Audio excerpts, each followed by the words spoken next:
Hi there, you're listening to Unnatural Selection, a comedy show about newsy type stuff and things. My name is George. My name is Tom. And my name is Adam. And with our powers combined, we are Unnatural Selection. Make sure you visit us at our salubrious home on the internet, unnaturalshow.com. Wait, but this is Unnatural Selection, the comedy show. Yeah. So if you were looking... Sorry, I'm in the wrong place. I gotta go. He's gone, and Tom's left. Yeah, so I would like to point out... It's been 10 years for him to realise that. That's okay. I would like to point out it is a comedy show, and I want to get that, straight off the bat. I want people to understand it's a comedy show. And let's talk about death. Don't for wait. an hour. Wait a minute. Wait. No, it's a comedy about certain death. It'd be funny. Where's my funding? It's I don't want people to think they're going to learn anything. Get that out of your head. No. You're not learning. There's not learning time. Learning time's over, and you're going to laugh hysterically at all the terrible things we're about to tell you, and no other responses are appropriate. So, thank you for coming to my TED Talk. Scott Morrison had a bad week this week, didn't he? Oh yeah, this was the week of we learned that everyone hates Scotty. Everyone hates Scott. Yeah, good old Scotty no friends. So it was both in the same week, right? We've had two text message exchanges brought to light where members of his own party have called him a piece of shit. And they happened across, I think, different spaces of time as well, right? So it wasn't like that, these text messages, like one particularly bad thing was happening and everyone was expressing their displeasure. No, this was just casual, man, what a piece of shit Scotty is. Tom, just because there's a correlation across time doesn't mean it's causation, doesn't definitely mean he's a piece of shit. No, just because, like Malcolm Turnbull...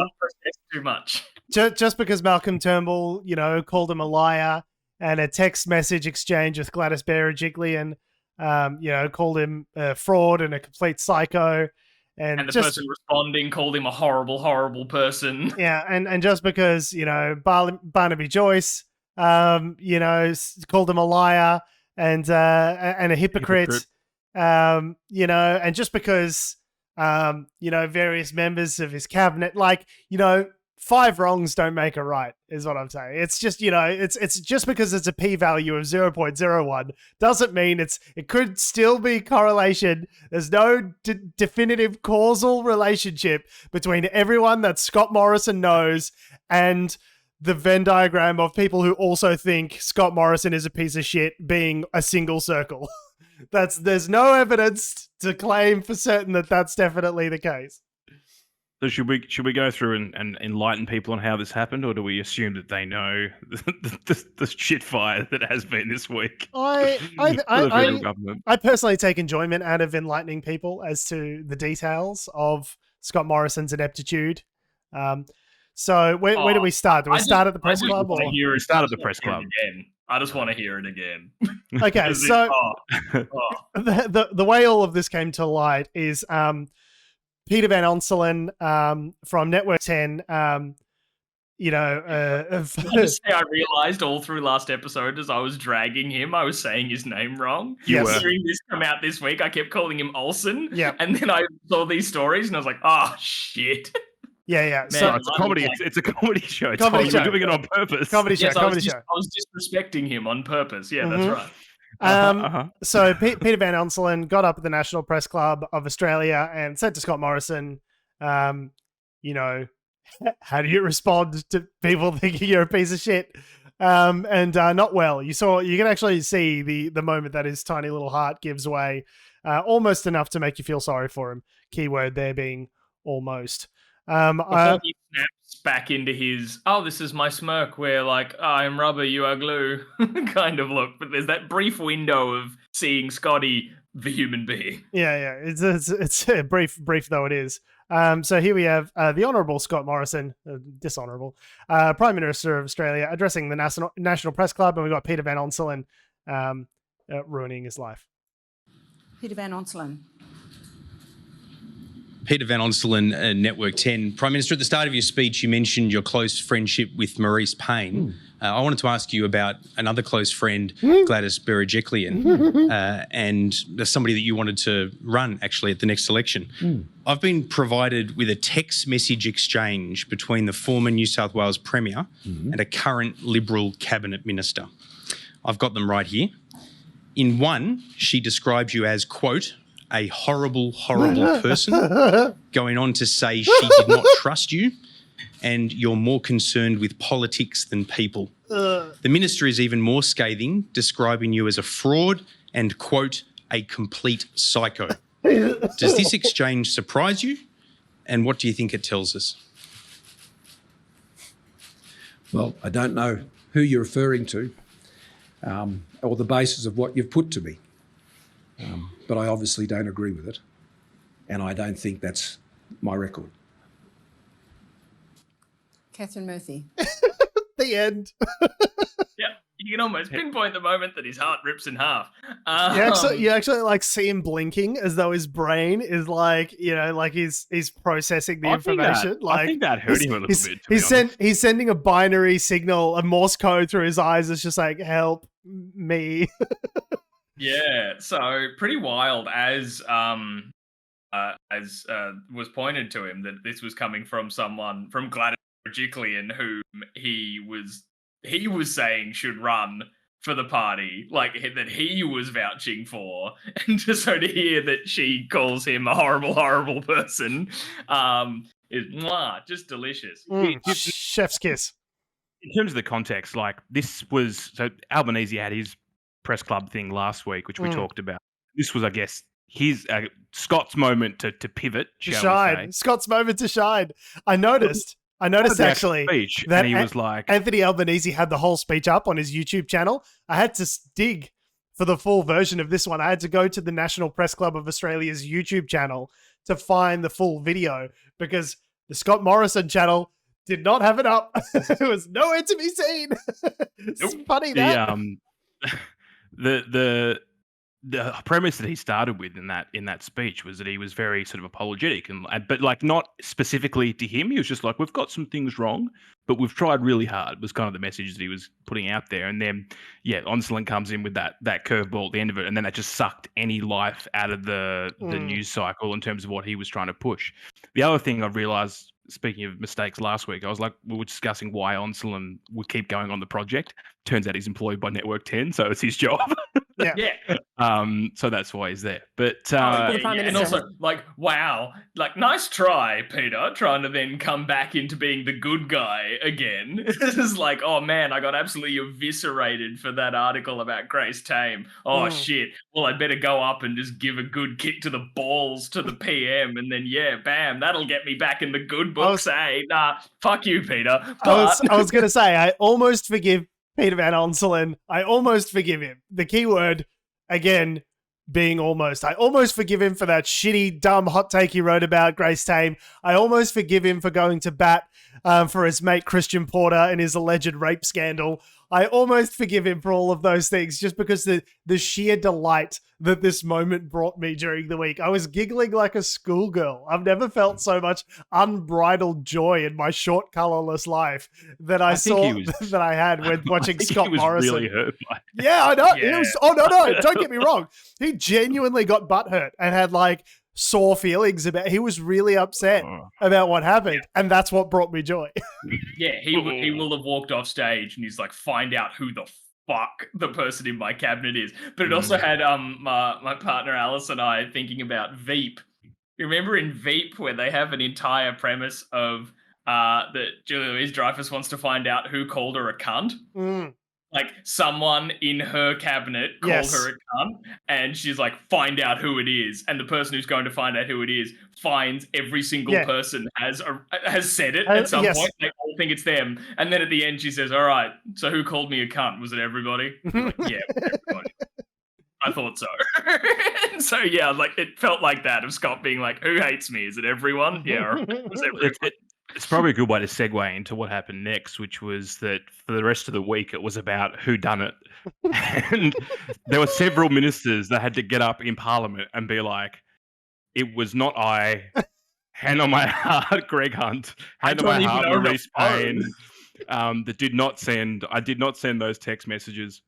And Gladys saying, I don't recall. I don't recall anything. I don't recall, I think she's got a problem with short-term memory loss because this bitch doesn't fucking recall anything. As it turns out, I don't recall a Jickley. Dragged up in front of ICAC and they're like, hey, this recorded conversation which we have on tape between you and Daryl Maguire, do you recall this? It's on tape. Just so you know, it's on tape. We're about to play it. Do you recall it? She's like, I don't recall. I'm like, well, I give up then. Obviously, you need to go see a doctor because you've got Alzheimer's. Like, I don't know what else it could be. You need to go seek medical professional help for all the things that you cannot recall about your own life. I mean, it's funny, like, if someone asked me, what I said on a show maybe 30 episodes ago, I wouldn't remember that. But if someone said it back to you, when, like 30 episodes from now, a year from now, if someone says, hey, do you remember when you agreed with the fact that ScoMo was a complete psycho? I'd be like, yeah, that does sound like the sort of thing. Sounds like me. That does sound like me. Yeah, that's definitely sort of the thing the kind of thing I would probably say. Now journalists were then asking every member of cabinet, basically, did you send the text? And then they're all going, no. And Barnaby Joyce was asked. Sorry, I cut you off. No. I was. You cut me off from cutting you off. Can I just say, I love it when like the dumb media hype machine works in our favor. It's so rare that as lefties we get to enjoy. We get this delicious little, because normally it's like we're worried about climate change or we're worried about thing, and then like the dumb media outrage mill is like focused on something completely different, and we're like, no, like we want you to direct the spotlight to something that actually matters, that affects us, and is an area of interest policy wise. But this is the one of the rare instances where it works in our favor, where we're like, yes, focus on all of the petty infighting of this shit cunt dumpster fire party. Focus on it ad nauseum for as long as possible. As many news cycles as you would like, please and thank you. Oh, delightful. Yes, because now the Barnaby Joyce situation, yes. I thought it kind of came about a bit early in rumours and then it became official just the other day. Well... just to preface the next bit, because the irony of this was that when he was questioned about Scott Morrison, was that he said, oh, well, they need to out themselves. The person who sent these text messages needs to out themselves. And that was plastered all over the internet. And they said, Scott Morrison said, it's definitely not a federal minister. It's definitely not someone in my cabinet. That I know for sure.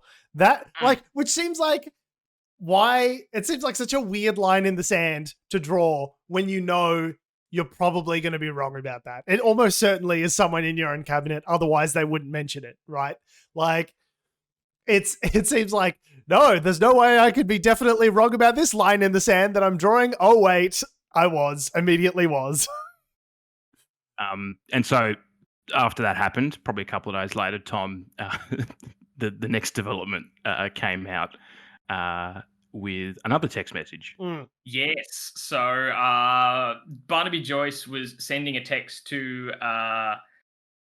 sent a text to a former what was he sent it? Did he send it to Brittany Higgins? I thought it was just about Brittany Higgins. No, so it was to someone else. To Brittany Higgins via an intermediary. So he said to this middle person, who we don't know who the middle person is, tell Brittany I said, blah, blah, and then they forwarded it on to Brittany Higgins. So the text message said, tell Brittany Higgins, I and Scott, now that bugs me because that's the wrong grammar. Just grammatically incorrect. I and Scott, he is Scott to me until I have to recognize his office, don't get along. Punctuation here. This is how I know it's real, because the punctuation is atrocious. Yeah. It's the kind of thing a sentient tomato would write. He is a hypocrite and a liar from my observations, and that is over a long time. I have never trusted him, and I dislike how he earnestly rearranges the truth to a lie. Oh, that's so cutting, and it's so true. That's exactly what he does. Yeah. He earnestly chops things up. That's such a perfect, devastating expression of exactly what he does from someone. And the whole sort of excuse is like, oh, that was a year ago. I was a sour backbencher. And We haven't went. Now we spent a year working closely with this hypocrite liar piece of shit that I hate. And now I know he's an excellent guy who honors his word. And so I don't feel those feelings anymore. But it's like, mate, you've been working closely with one another for the better part of a decade. Like, it's just like, does not ring true. And the fact that Barnaby Joyce, of all people, called someone a hypocrite and a liar and then got on national TV and said, actually, I think he's a really good bloke, has to make him also a hypocrite and a liar, surely. Like, and also the guy who lied about having a secret second family is calling someone else a hypocrite and a liar. Could you imagine? Anyway, so Barnaby calls up and he goes, apparently rings Scotty up. He's like, hey, done fucked up, called you a big piece of shit. Everyone knows about it. Allegedly says, can I offer my resignation? To which Scotty says, absolutely fucking not. Dude, are you fucking kidding me, bro? We're in this till the end. We're going down together, buddy. Absolutely no fucking way I'm letting you off the hook months out from an weeks maybe out from an election. I'm just going to lose my deputy PM. It's going to be Liberals in chaos every headline from now until May. I don't think so, mate. Oh. Also, I think the flip side of this as well is that this is something that Dan Illich of Irrational Fear was talking about. I don't think Barnaby can resign to Scott Morrison. They're different parties. He's the leader of the Nationals Party. He has to resign from his own party, of which Scott can't decide that. Yes. So this story sounds like horseshit. It sounds like a bunch of bullshit because you would have to resign as leader of the Nationals and then turn around to the Prime Minister and say, hey, I'm also resigning as Deputy PM. Like, yeah, he's not the boss of you. He's not in charge of this situation. If you really desperately wanted to resign out of like, you know, you are overwhelmed by your moral duty to the Australian public and you thought you had to throw yourself on your sword, nobody's stopping you, Barnaby. Feel free to go ahead and jump on that sword as much as you like, mate. Meanwhile, Michael McCormick apparently is livid with Barnaby, and is Michael McCormick be the former Nationals leader? Yeah, has been saying that publicly. Barnaby after the sex scandal, and then Barnaby replaced him after the boring bland man scandal. It was Michael McCormack's tenure as leader of the Nationals. Not so much a scandal as just like a death by 1,000 snoozers. Probably the thing that I like about this is the person who shared this text message was Brittany Higgins. Yes, I love that. I love that it's her. She's listened to Barnaby crap on about the person outing themselves for the shit about loyalty to Scott Morrison. She's gone, oh buddy, buddy, here we go. Yes, and she then shared it with Nine News. Get it, girl. Amazing. I love that. It's just like, it's so like from a scripting perspective. I'm just thinking about how all this works into a movie script because I'm, dibs on it. I'm writing it. I just love how, the woman who was like really fucked over by this administration, it might be like the same woman to bring it down. Like, it's just poetic justice. It's fucking perfect. Anyway, here's Barnaby Joyce saying words out of his face hole. Start where I finish and unreservedly apologise to the Prime Minister. Last year, in March, I was approached by a number of people to help them. I did, and that assisted in a legal process that is now at foot. However, I should never have written the text that I did. I certainly never expected the text to be forwarded on. And I don't blame anybody but myself, but I never expected it to end up in the public realm. But it would not have ended up in the public realm had I not written it, so the fault is mine. My view from the backbench about the Prime Minister was based on assumption and commentary, not from a one-on-one working relationship. And from a one-on-one working relationship, I found a man who has honoured every agreement that he has made with me, and who I have noted has honoured every agreement that he's made with others from both sides of the political fence. When it came to light a couple of days ago, I rang the Prime Minister immediately. I apologised. He accepted my apology. I offered my resignation, and he did not accept my resignation. And that in itself is a statement of a person of greater character. That is not one of a person of any form of vindictiveness or pique or a sense of retribution. In the issue in regards, no doubt you'll ask, what is your views and why did you say it? And the flaw there is basing something on assumptions and commentary is not the proper process. The proper process of analysis is done by a court. And that process is now at foot. And so I shan't be offering any commentary on a legal process. What I can say is that the Australian people, as I walked down Botany Road last night, or if I'm out in the country, have no real interest in some of the intrigues in Canberra to the extent that we're interested in them. Well, I didn't send it to Brittany Higgins. I sent it to another person who forwarded it on. In fact, I think I said to tell, never to forward on. Your views from the backbench are based on assumption and commentary, not on one-on-one relationship. And basing anything on assumption and commentary is a flawed process. Dealing with someone one-on-one in the hardest job in the nation is something entirely different. To actually be in the room with a person when you're dealing with such things as AUKUS, pandemic, how we make our nation a stronger place, gives a vastly greater insight than your life totally at the back of the chamber. So the argument there. What was that? That was fucking word salad, man. That was a caprese word salad. Fresh Go with with the tomato face. Served with slices of fresh bullshit. Just like stuff is at foot. Yes. First of all, that's not the expression. Nothing's at foot. Something is afoot. Nothing is at foot. I said to tell Brittany Higgins what I've said. Don't pass on what I've said. Those are two very distinctly different things, apparently. He is a word poet. He's a poet, Barnaby. He's a poet. He's a poet, and he wasn't even aware of it. Yeah, I mean, sure, I guess a shit poet's still a poet, but my God. Anyway, so given that caprese word salad, Barnaby Joyce was scheduled to appear this morning on Insiders, the political TV program on the Australian Broadcasting Commission.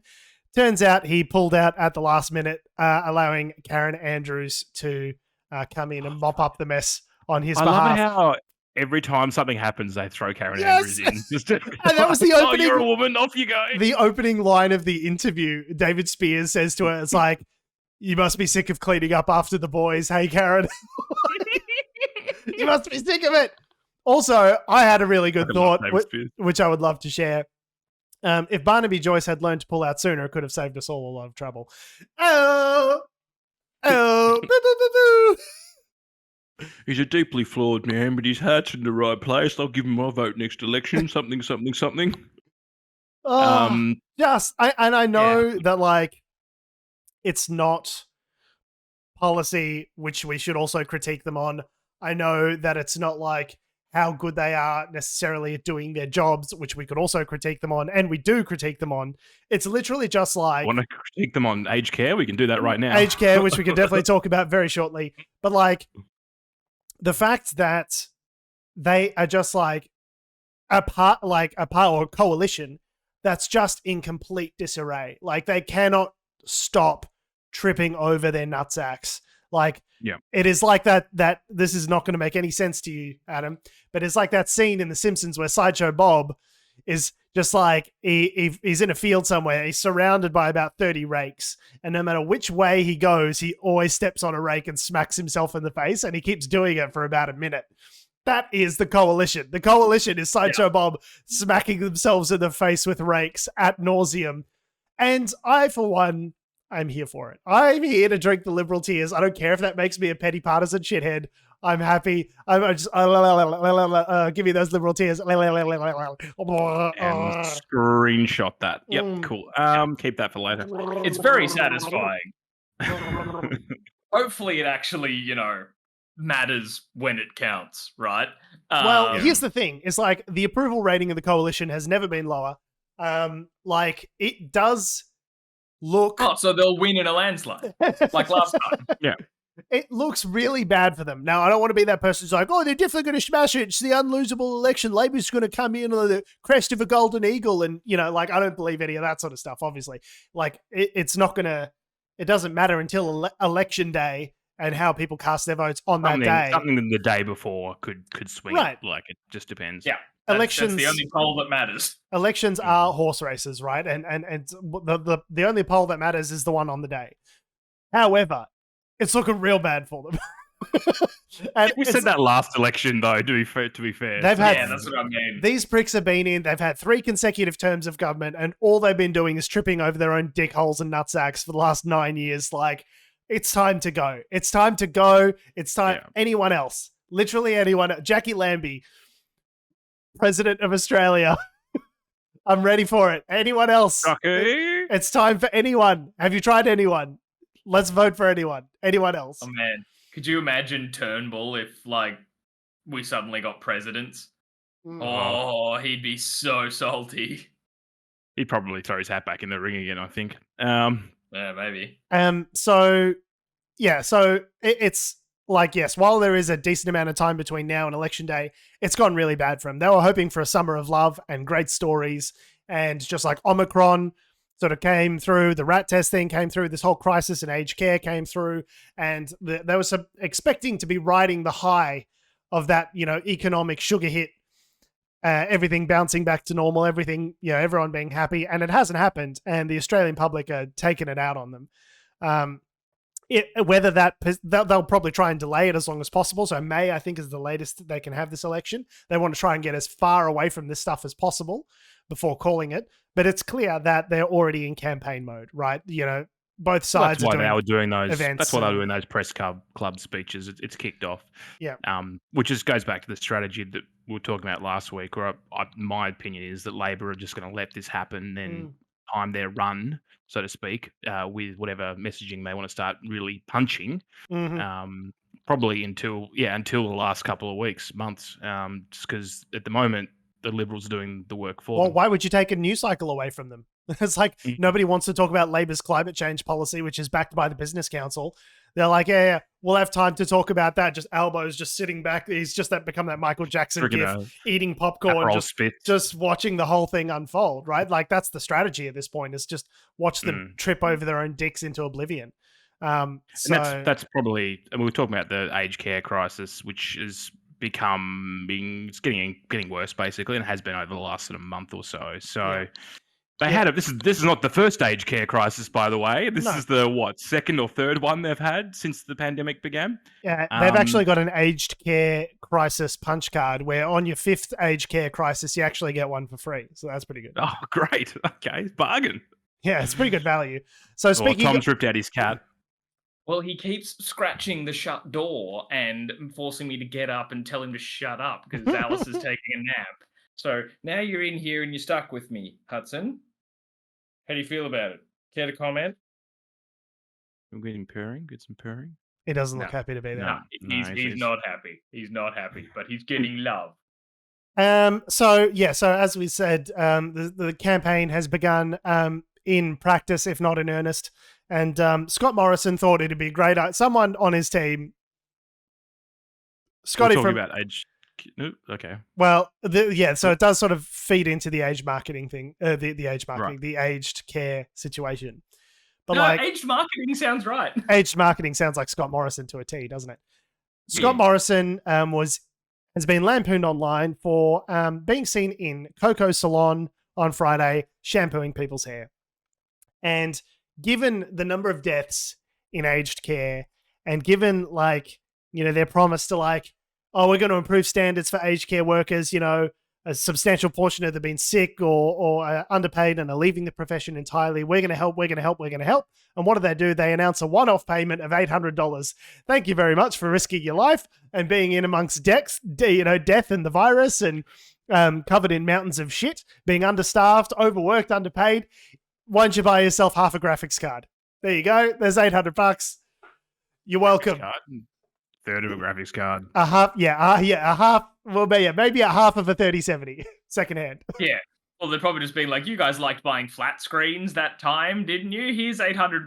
They're like, have you priced a decent flat screen lately? Oh, wait, you don't even know how much milk costs. Well, Scotty. yeah, God, and that's the other. God, they can't help them. This is all 1 week. So Scott Morrison this week couldn't tell. Someone asked him what the price of bread and milk was, which is like dummy moron politician 101 first day on the job fucking horseshit is like learn the price of fucking milk, you moron.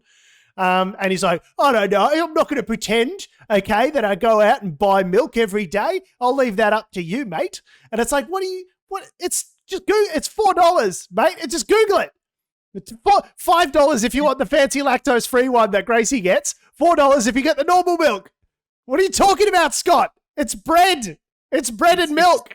That was the same National Press Club speech.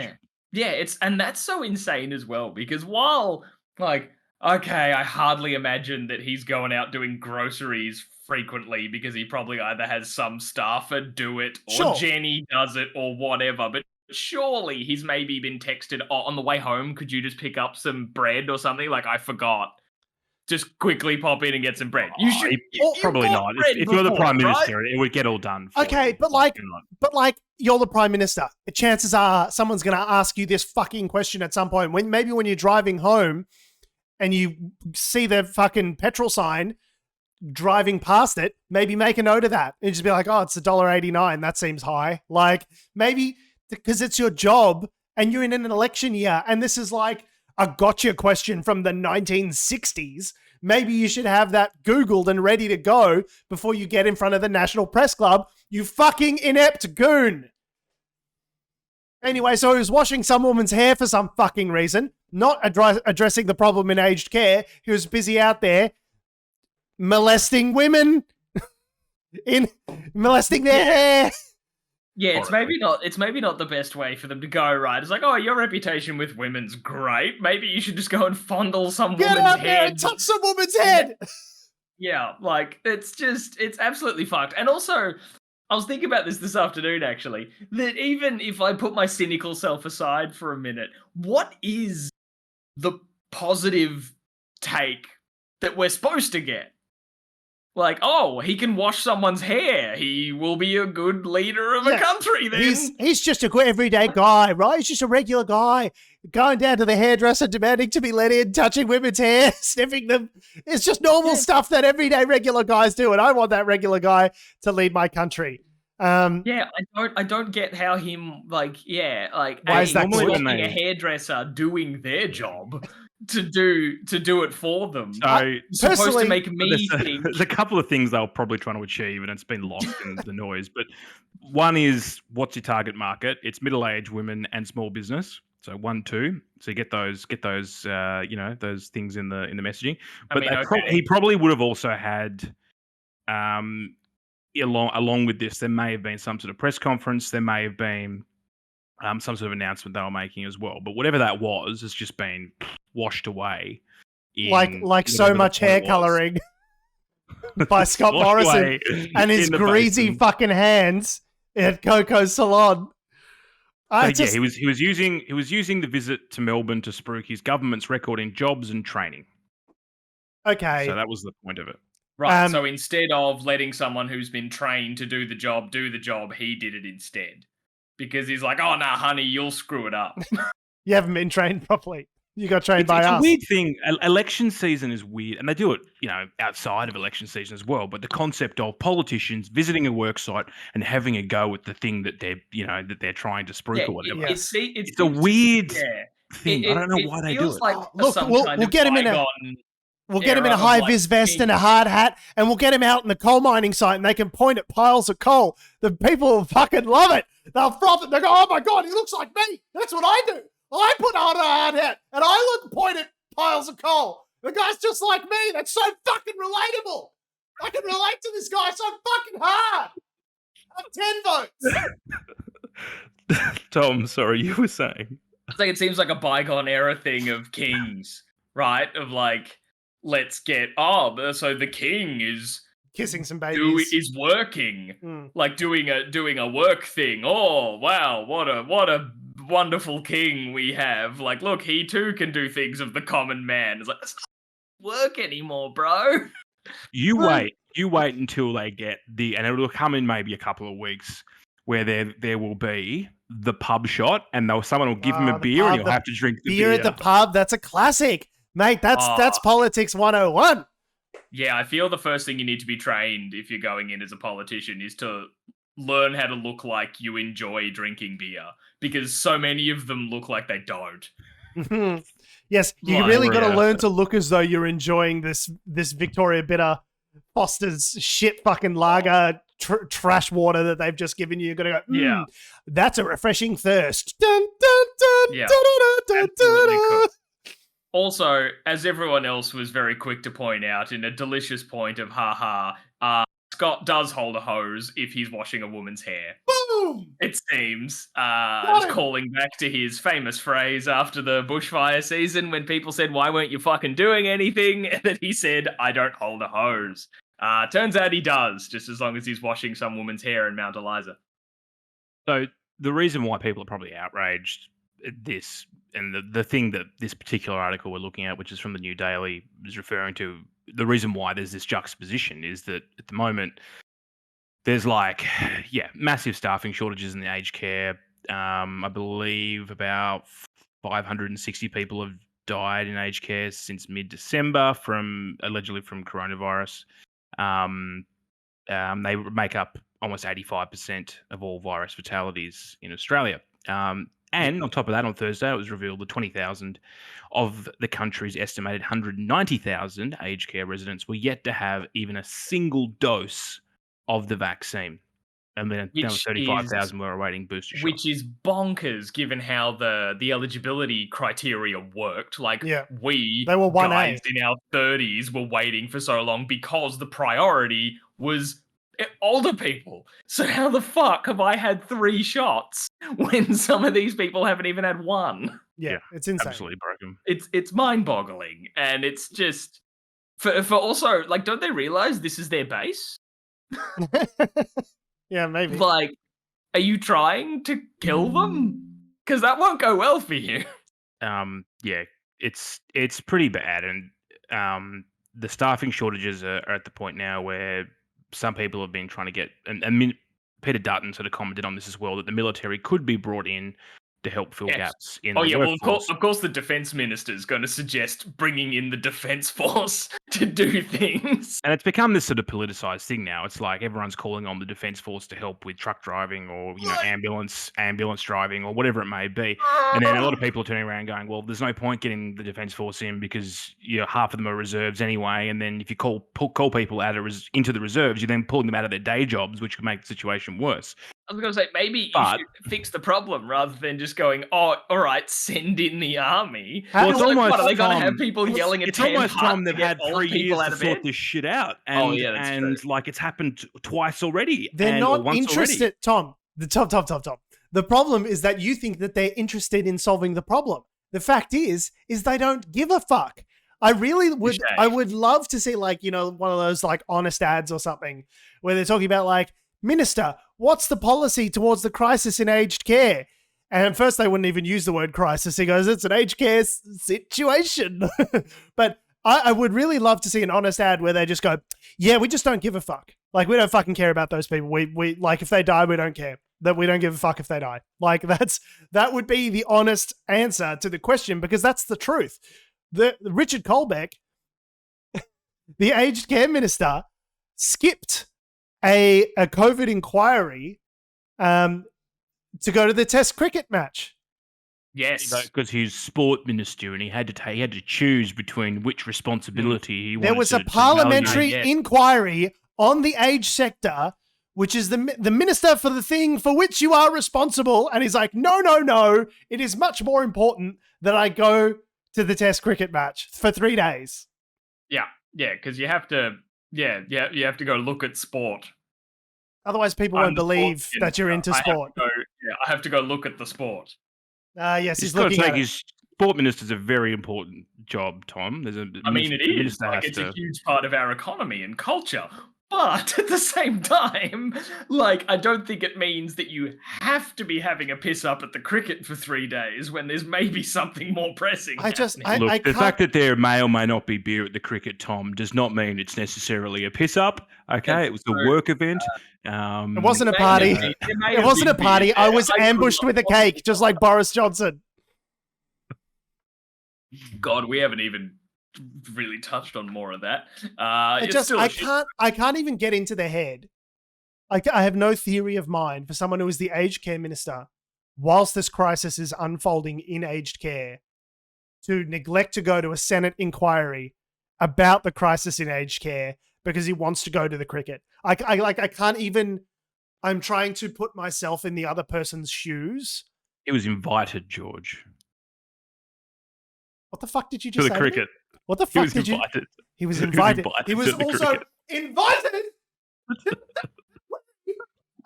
Fucking portfolio. It is your job. It's your job. It's the one. I can't even get into. I can't even get into his into his brain. What was the rationale of like? She'll be right. Like, was it that it was just like no thinking? It's just like how I understand ineptitude, but like this, you would have to be like a lobotomized individual to not understand the optics of this fucking moronic thing that you're about to do. Like, you're not just inept. Like, I think you must have to be a sociopath. Like, you must actually have to not understand other people's emotions and how things look to do something like this. Like, we should dig up his backyard and see if there's some dead animals, because I'm genuinely worried that he's an actual sociopath. He was asked about it, I think, at another inquiry later on, and he said, well, look, I wouldn't, if I had my time back again, I'd probably make the same decision. Oh, probably not. George's pitch so high, he's cutting out. And the whole thing with this aged care crisis, the other, like, the thing that I can't wrap my head around as well is there was a literal royal commission which started back in 2018, and the final report was handed down in 26th of February 2021. And like that was sort of during the crisis, the first outbreak, right? So like what are they doing? Like, what have they been doing for 2 years that this has happened again? I just Nothing. That's what they've been doing. Like, if this was a war, we would lose because you haven't done any prep. There are no contingency plans. It's a policy vacuum. And yes, some people have been crapping on about like, well, we'll just have to live with it. There's no way you can't vaccinate yourself out of the pandemic. And I've got some friends on Facebook that are saying this shit. And it's like, okay, why don't we try? But like, why don't we try? Let's vaccinate everyone, just in case. Just in case we can vaccinate our way out of it. Maybe let's vaccinate everyone, especially the people who are most vulnerable living in aged care, sitting in their own filth for 12 hours a day because there's not enough fucking people to replace them. How about we get those people vaccinated, the most fucking vulnerable, and we'll see. We'll just see how it goes. We'll see. Let's just try it and see what happens. Yeah. I mean, yeah. What's the worst that could happen? A union member, I think, for the sector has called for like retirees and other people to come out. Always a good sign. But either way, like, whether or not they've actually there's stuff that they can still do, whether it's the Defence Force or whatever else that should be done. Because at the moment, like, yeah, it's just, and I feel pretty horrible as well because, we're out. I went down to Flinders yesterday and jumped off the pier and, went to the pub and I had a really good time. And meanwhile, we're all sitting here laughing while there are people, and they're people. They're not just like, they're not animals. They're not, I've never understood the fucking homes, disrespect. Sitting in their own shit. That and we they're have. dying. And we don't care. I've never understood the disrespect that we have for old people in aged care. As though we will not one day be one of those fucking people. as though they're some sort of alien race that we got stuck with and nobody gives a shit and we just want them gone. Best case scenario, if we don't die young, best case scenario, we end up one of those fucking people. Have some respect, if not respect for your elders, which you should have. How about respect for your future self? Like, it's just, it's just self-preservation. Yeah. It's just a weird cognitive thinking. dissonance that we're like, I don't get it. We somehow think we're trying to go about our lives as though everything's normal, and then everything is really not normal. And I'm struggling to rationalize. We've had more deaths things since January 1st in the aged care sector than the rest of the other preceding couple of years of the pandemic. Like, people are dying left and right, and it's not a fucking coincidence. I don't want, all these fucking people that are like, well, they're dying with COVID, not of COVID. It's like, well, it's a really big fucking coincidence. It's a huge fucking coincidence that all these fucking people are dying with COVID. What a surprise. All of these people keep dying. Droves and droves of them just keep dying with COVID. It's shocking.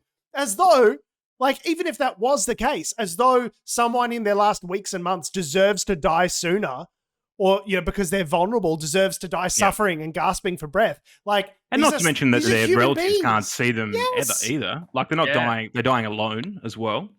My dad died, towards the end of last year in August. And I have no doubt that COVID hastened his demise because hospitals were short-staffed. Because of the lockdowns, we couldn't get in there. We couldn't see him. And, when we had his funeral, there was 10 people there.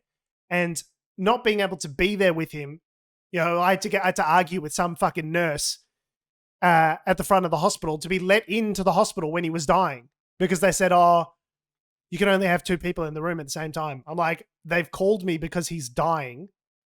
I need to go see him. Today is probably his last day on earth. Why do I have to argue with you about this?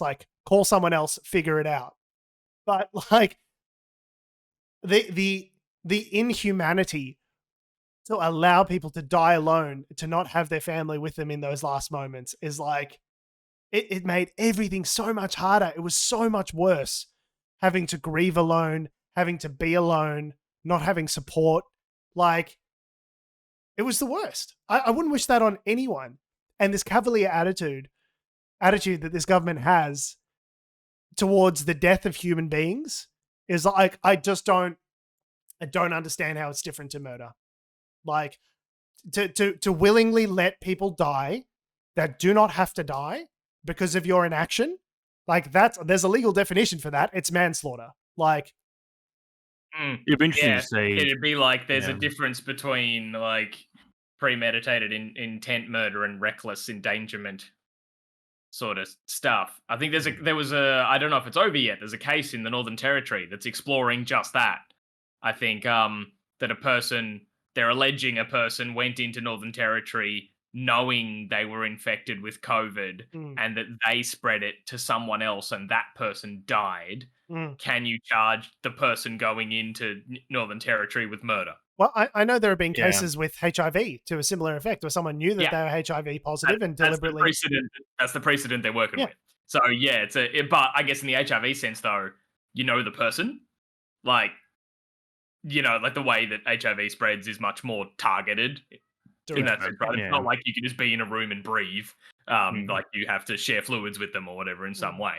So this was more it's the reckless endangerment kind of thing of you don't know the specific person who your actions will kill, but you might be aware that by your indifference, if I go into a palliative care ward and I'm sick as a dog with some infectious disease and I go in there and I start licking patients and they die, you are responsible. Well, I think it's a lick patients. No, but you know what I'm saying. If I went into into an aged care home and just shot someone in the fucking head, they'd still call me a murderer. When they'd be like, oh, well, he died with a bullet in the brain, not of a bullet in the brain. He was going to die pretty soon anyway.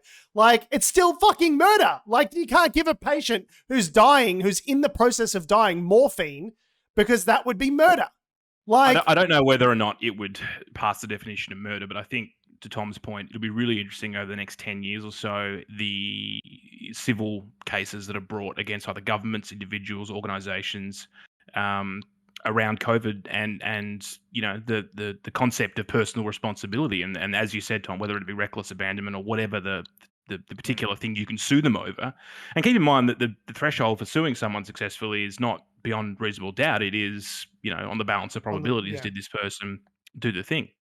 So I'm waiting. Yeah, it'll be interesting. I'm waiting for COVID trials where people are brought for criminal actions for the shit that they pulled during COVID that resulted in extra people dying. Because I think it's demonstrable. I think you can draw a straight line between, like that guy who went into the Northern Territory. It's like, we know we had no fucking COVID in here before, and now we have COVID and XYZ people died as a result directly from you. Like, I think it was also the genealogical testing. Yeah. Like, showed that it was the same strain. Like, they can trace who it came from. So that was clever. Yeah. Well, yeah. I mean, they've been doing that for ages. Like, remember when it was a huge deal that we had one case down here or something like that? They're like, we get one case in. We're like, oh, this one person getting into hotel quarantine spread it to this family, and they could trace that now. Who gives a shit? We got tens of thousands of cases a day or whatever. And just like how insulting it is to offer people a one-time buyout. We're not going to improve the sector. We're not going to put more resources into it. We're just going to give everyone $800. Hopefully you can get your hands on a fucking PlayStation. It's insulting. It is disgusting to the workers who go and support our most vulnerable people day in, day out. They're not asking for the world. They're asking for $28 an hour. Like you would get working down at the supermarket on a Saturday, like working as a waiter. Like, these are basic livable conditions we're asking for these people. And they're wondering why they're leaving the industry in droves. It's like, well, because it was already a problem prior to the pandemic. Yes. That's why the Royal Commission was called in the first place, was that it was already a broken system. And then, so they've just, I'm not sure whether or not $800 in the weeks leading up to an election is a blatant attempt to buy a couple of votes because you're bleeding them left and right without doing anything to actually improve the shit situation that for a fact is present. It's disgusting and it's fucking insulting. Oh, I can't wait till we vote these fucking bastards out.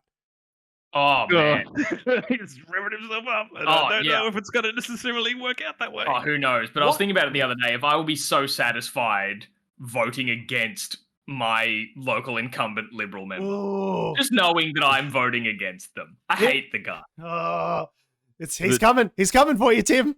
Who's your local member? Tim Wilson. Tim Wilson. If I was living on the other side of the road, it'd be someone else. I'm just in his electorate, and I fucking hate the Tom moved to that side of the street just so he could vote against Tim Wilson. No, that guy. Oh, yeah. Fuck, I'm almost tempted to move to Kooyong just so I can vote against Josh Frydenberg. Why not? Let's do it. Paying a bit more in Kooyong, though. Kooyong's so fucking good. He's got billboards everywhere, and I'll be like, you fucking Fryden turd, you're out. Well, you could always vote for Craig Kelly, who's aligned himself now with the Palm United Party and whose ads are Oh, you know what? Good, yeah, jeez. I mean, with the amount of YouTube ads I keep getting fed of his horse shit, yeah, totally. Why not? And I think he's also speaking at these idiot conventions in Canberra, right? I think they are. Is this the freedom rallies you're referring to? Yeah, that's what I said. Yep. Got him. Tom, got him. You got him. Tom, you posted up an interesting little story. Yeah, this has been... Yeah. So what's this? This has been something that's been developing for the past week or two. Where a thing known as the Convoy to Canberra. So Canberra being a capital city, if you're listening overseas. The story sort of kicked off because there were large protests kind of gathering out the front of Parliament House in Canberra that were, freedom rallies, anti-vaccine mandate, whatever you want to call them, all that sort of stuff, gathering up there. And it was forming because, particularly around truckers, truck drivers were, there were mandates for vaccination and things like that. And enough of them were getting angry about it that the idea came that truckers from all over Australia should all convoy to Canberra to do this protest. Which is picking up off the Canadian and the American thing, movement right? Which has sort of been seen, especially over in the States. And a big part of it was the fact that the GoFundMe that was created to sort of in the idea of like, this is the crowdfunding pool we're going to use to reimburse people the fuel costs to get there, was frozen by GoFundMe because when they were seeing the kinds of protests that were happening, they were like, you need to be clearer as to how this money is being distributed. Because if you're going to be using it to be funding people's petrol costs or whatever, that's fine. But this all gets paid out to a single beneficiary. Right. A single beneficiary who went by the name Ironbark Thunderbolt. Who now is known just starts as, playing in the background. Yes, and who is now known as a man named... Yeah, who's now known, like, because at the time when this story sort of first started breaking, no one knew who Ironbark Thunderbolt was. What is the actual identity of shithead Thundercunt? What's his real name? James Greer, referred to in this article in the Sydney Morning Herald as Doomsday Prepper James Greer, which is, I'm already very concerned. But yeah, so what kicked off on top of that is that he was arrested on Friday after the police searched his truck and found a loaded, modified rifle in it. Cool. So, yeah. And also there's been crazy shit like the people convoying to Canberra had like gigantic car accidents and like people crashing into each other and just all this insane bullshit. But then, yeah, it looks like the kind of shit we were seeing in the States. Like it looks like Canada was the main. And Canada as well. But like the kind of thing that could kick off into a January 6th insurrection. Cool. Like it was like the vibe it looked like. And seeing, I'm from Canberra, so seeing that kind of stuff happening in my hometown hit very different than it sort of does when you see it happening overseas. But yeah, people like Craig Kelly, people like George Christensen have all been posting up shit on social media being there. So it's like, yeah, this is while this might have started with, I don't know, protests from truck drivers, it is definitely turning into the political movement of these sovereign citizen. Well, that's what they were criticizing about in Canada was that, you know, it's been they say it's been infiltrated, but there's a discussion around how much of it's infiltration and how much of it is deliberate how much of it is Venn propagation, diagram, like of crossover. of the alt-right. So this is why guess the same thing's happening here. This is why when people say, why do you care what's going on in the United States, George? It's not your backyard. You don't vote there. Who gives a shit? It's their own country. Like, mind your business. This is why, because we always import the worst of their fucking ideas. So we're about 10 years behind the curve, but all of the worst ideas that they have eventually come home to roost in Australia. And like, yeah, you're right. I'm getting massive insurrection. Yes, I'm getting massive insurrection vibes from this fucking convoy. Like, how is it any different to, you know, armed people descending on the nation's capital? Like, well, to be clear, they found one gun in this guy's truck. No, you're right, Adam. I'm sure it's the only fucking gun. I'm sure the people with the truck nuts and the Southern Cross tattoos and the fucking flags, I'm sure it's the only fucking gun in the convoy. I'm sure it's the only one. Yeah. To be clear, the only illegal firearm that we know of being procured belonged to Ironbark Thunderbolt. But like it definitely has this like wild vibe, and that is why what happens in all these other countries matter, because if it's seen in like the biggest fucking democracy superpower in the world, that insurrectionist attitudes and things are getting A, traction, and B, support, and C, aren't punished. Similar idea, like people who have similar ideas in other places will feel emboldened by that. That's why this shit matters. Well, yeah, and it's not even. I wonder as to the link between, like, whether it's just someone going, "Oh, that's a good idea," and copying it, or whether some of these things are deliberately pushed through like-minded organizations. Adam, we don't need to wonder. Like the same news ecosystem that exists in America also exists here. It's the same right-wing propaganda mill owned by Rupert Murdoch. It's owned by the same fucking guy, right? The same networks that you know, gin up and amplify and re-amplify all of this nonsense fucking material are the same over there as they are over here. There's instances where these groups are turning to each other across the seas for, you know, financial and logistics support for their crazy right-wing movements. Like, I know we did talk about, I think, where there was Nazis, neo-Nazis doing that. Not Mount Gambier, like in the Grampians. In the Grampians, yeah. Well, there was a story a couple of months ago, I think, by The Age and 9 News, where they had basically got a bunch of messages back and forth between this guy in the US trying to set up sort of an alt-right chap, in Australia, and they had the messages back and forth where they could see, how committed are you to this, So I'm assuming that happens across the board. The other thing we should probably say is that 200,000 or at least 170,000 of it that was raised through the GoFundMe has been frozen by because they were immediately like, okay, you can't just we need something more than just all the money gets paid to Ironbark Thunderbolt and then Lord knows what happens with it. All that sort of stuff. Also, just a great little tidbit of you guys are fucking idiots, was when they first started gathering up their, while they've had support from both, from people of the political spectrum, like George Christensen, Craig Kelly, and both current and former One Nation people. Great. So yeah, the collective of stupidity. They fronted up at Parliament House, and they were getting up there to be like, we demand a representative of the government come out and talk to us or whatever. And Parliament wasn't even sitting. None of them were there.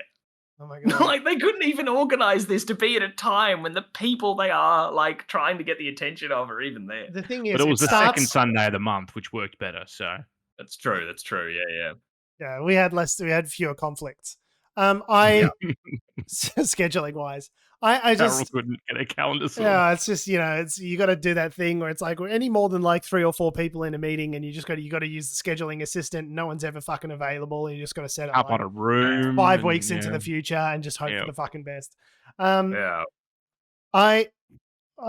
It starts at laughable. Right, it starts as a joke, and the alt-right in Australia for many years has been treated that way, of these people are just fucking crazy, and they're stupid or they're dumb people, and I think all of that is true, but it starts laughable until it's not, until it crosses a threshold where a high enough percentage of people in a particular district, or they branch stack, or they do whatever they need to do to put up a candidate in a racist fucking district and get the racist cunt vote, and they get enough of it where they get actual political power. It starts laughable until it's not laughable anymore, until all of a sudden regular normal people who otherwise would have just voted for their local Liberal member are voting for Pauline Hanson, who are voting for One Nation, Craig Kelly, and voting for these right-wing extremists. And until they have representation, and then they have real power. There will be a swing. There will be a swing this election. How many senators do you need? 2, 3, 4 to hold the balance of power? And then all of a sudden, you're calling the fucking shots. If the government wants supply, you're in charge. And they have to come to you in order to... you don't need a lot of power to have something terrifying like that come to pass. You don't need to be a major party with, 52%, 51% of the seats in Parliament in order to craft legislation. You can be a minority fringe view and still do devastating damage to this country with your... that's what racist horseshit. One Nation was, a couple of years ago. I think they held probably a larger vote share than they do now. Potentially, I might have got that wrong, but the only really thing, seems our system is fundamentally flawed. You got people like Malcolm Roberts, that were there, spruiking press conferences and stuff because people were listening to them because they held a certain amount of sway. The only reason they weren't more successful was because they were bad at politicking. They were bad at the mechanics of government, the negotiating. It's, you have One Nation senators that are in power that if they banded together and formed the right allegiances could block supply and cause real problems for the government. That could happen now with the current balance of power, let alone if the movement grows. James Ashby self-sabotaging half their stuff as well probably doesn't help. It's too bad that James Ashby is too busy being on the source rather than being an actual, being good at his job, because thank goodness they're inept. Thank Christ that they're inept, because if they were capable, we'd all be in the shit. Do we have time to talk about billionaires? Yeah. Let's do it. Fuck them. Let's go. I got hot. I'm sorry I'm yelling so much. I knew going into this episode angry today. It was going to be a spicy one, but I'm just I got hot and I'm sorry. And I'm not gonna talk at all during this next story. I'm gonna let you guys get some talk time in because I've definitely I've dominated. A lot of pressure. We need to keep the energy up. Whoa, let's get angry, Tom. Woo! It's a comedy podcast. Eat the rich. Talking about Jeff. So Jeff Bezos, speaking of the first person we should eat, he's having a mega yacht built in the Netherlands. Oh yeah. I guess What I don't a know. prick. Honestly, this fucking guy. Shut up, George. Cut his mic. Sorry. I got hot. Yeah, that he's having his mega yacht built in the Netherlands. So I suppose, I don't know, his incredibly cheap exploited labor in the States wasn't enough. I don't know, mate. Is there a better deal in the Netherlands? I don't know. The Dutch are just really good at boats, as it turns out. That's fair. Maybe they build a great boat. But yes, so yeah, not only is it being built, it's something like 127 meters long or 417 feet. It's got 3 masts and will cost roughly $500 million US. But it's being built in the Netherlands, and it itself will be too tall to pass under Rotterdam's landmark Koningshaven Bridge, which has a 39-meter clearance, which means it's more than 39 meters tall. So that's also a huge boat. The first question I've got, the boat building company is obviously on one side of this bridge. To get to the ocean, they need to be, they need to go through this bridge. Who fucked up at the bridge, at the boat designing company and went, oh, fuck, we didn't think about the bridge. I think maybe Who didn't think about it? They probably do this for all their customers. They have to get the boat through the bridge. Yeah, who didn't think about it? See, the thing is, I don't know who didn't think about it. I'm going to put my money on Bezos didn't think about it, because he probably doesn't give a fucking shit, because he probably just said, this is the boat I want. I don't know if you guys, huge tangent, but if you guys have watched any of this, the Pam and Tommy series that's just dropped on Disney Plus about Pamela Anderson and Tommy good Lee. things though about it. Hearing very good We've things. only watched the first episode, and I'm into it. I'm keen to see where it goes. But a big part of the conflict between Tommy Lee and Seth Rogen's character, the contractor, is that Tommy Lee just keeps demanding certain things and changing his mind on what he wants, and they just have to go with it, and it just gets them further and further into debt and in a hole.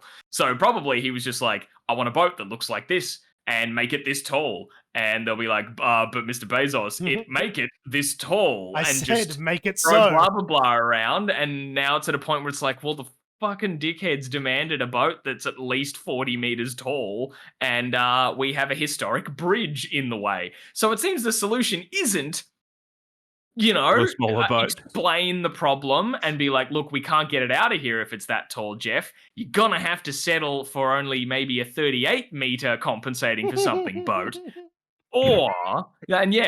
But instead they've gone, well, I guess let's dismantle a historic bridge. But we'll rebuild it. Oh, just like it was. Rebuild it. They'll ship a Theseus this shit, but if you dismantle it and put it back together, is it the original historic bridge? That's a fucking underrated reference there, Tom. You did real fucking good there. I don't know if the listeners appreciated that joke, but that really landed. That's actually a really interesting ethical, if in terms of heritage, that's a really interesting ethical If you dismantle a heritage thing and then you put it all back together, like that pub that burnt down here in Melbourne or whatever, like there was, not burnt down, that people just demolished. Knocked it down. As like a heritage listed like pub. They said, oh, fuck, all right, well, we'll build it again. But it's like, it's not the same building. No, they knocked or it. Is it? That's they knocked the ethical, philosophical quandary. It's not. If you, I guess it'd be easier to do with a bridge than with a pub, because each brick is not going to be able to go in its exact sort of space like you would. I guess you'd be able to do that more with a bridge. You can sort of take, where all the pieces go. You take it apart. You're putting it back together. It is a steel bridge, by the way, and it has a single span in the middle which lifts up and down. So you could take it to pieces, unscrew the bolts. But if you're the people who screwed the bolts in the first place, and with the technology they used to do that, if they're not doing it the same way, is it anyway? Interestingly enough, after World War II, it's in Rotterdam. The bridge is one of the first things to get restored. So it's actually an 1878 steel structure, but it got sort of damaged, I think, during the war, and they redid it. And then they've actually... It was restored in 2017 as well, according to this, and after that they pledged never to take it apart again. It just seems like it's such a New classic. City Council, new me. Don't worry about it. It's such a classic, just like evil billionaire fucking thing of like, oh well, my boat's going to be the biggest boat in the world, and I don't think boat really quite captures exactly what this thing is. If you look at the pictures of it, it's like a ship. Like I think I've been on a cruise that had a smaller ship that was smaller than this fucking yacht. Yacht does not begin to describe it. Like you look at a car and the car next to it looks, people look tiny. It looks like I would look at it and go, oh, that's a cruise liner or something. That's like a small cruise ship.